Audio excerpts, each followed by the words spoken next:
Welcomes you all in part 2 महिला supervisor का जो हम डिस्कस कर रहे हैं इंपॉर्टेंट डिसीज़ के बारे में। ये इसका पार्ट 2 है। तो यहाँ पे हम अभी पहले वायरल डिसीज़ को डिस्कस कर रहे हैं। जिसने पार्ट 1 नहीं देखा है वो आप देख सकते हैं। इसका पार्ट 1 डला हुआ है जिसमें मैंने पहले कुछ वायरल डिसीज़ के बारे में बताया है।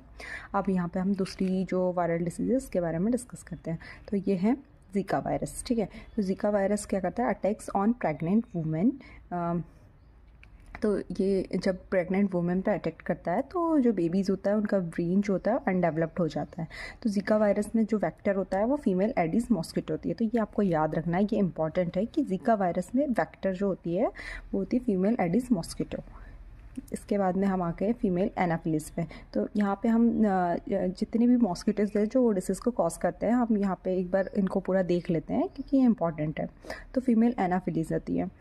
तो फीमेल एनाफिलिस जो होती है वो मलेरिया कॉज करती है। ठीक है, ignore the spellings if this is wrong. And then यहाँ पे आते हैं फीमेल एडिस। तो फीमेल एडिस से तीन टाइप की डिसीज़ होती है, डेंगू, जिका एंड चिकनगुनिया। तो जो फीमेल एडिस होती है ये रिस्पॉन्सिबल होती है डेंगू, चिकनगुनिया एंड जिका वायरस डिसीज़ को कॉज करने में।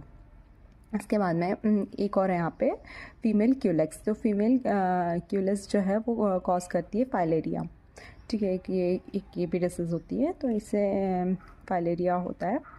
इसके बाद में यहाँ पे हम आते हैं रेबीज़ के बारे में। तो यहाँ पे जो रेबीज़ जो डिसीज़ होती है अटैक्स, इसमें क्या होता है, जो आपके नर्वस सिस्टम है उस पर अटैक होता है।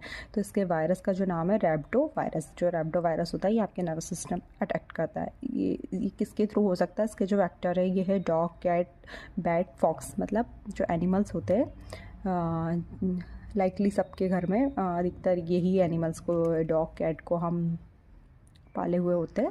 इन्हीं के थ्रू पे ये इनके काटने से ये रेबीज़ हो सकता है या नाखून वगैरह काटने से।